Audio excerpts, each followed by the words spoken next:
छोटे से गांव में राहुल नाम का एक लड़का रहता था। उसके पिता खेतों में मेहनत करते थे और माँ घर संभालती थी।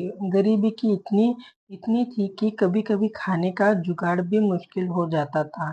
लेकिन राहुल में एक बात थी, उसका उत्साह और सीखने की लगन।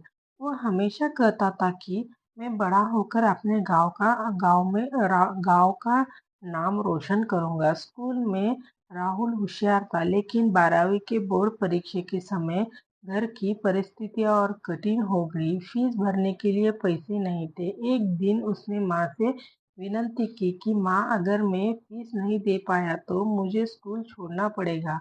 माँ ने कुछ मुस्कुराते हुए कहा कि बेटा, कठिन समय हमेशा हमारे रास्ते में आते हैं, लेकिन कोशिश करने वालों की कभी हारता नहीं। मैं तुम्हारी मदद करूंगी। माँ ने अपने गहनों में से कुछ बेचे और राहुल की फीस भर दी।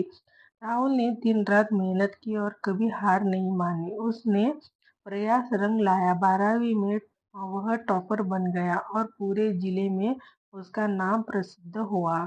कुछ साल बाद राहुल इंजीनियर बन गया। अपने पहले वेतन से वह सीधे गांव गया और माता पिता के साथ बैठकर बोला कि माँ बाप, यही सिर्फ मेरा नहीं, आपने आपका संघर्ष और त्याग भी इसे सफलता का हिस्सा है। अगर आप लोगों ने मुझे हार मानना नहीं दिया तो इसलिए मैं आज यहाँ हूँ।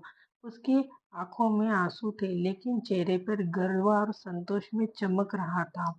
गांव के लोग भी उसकी कहानी सुनकर प्रेरित हो गए।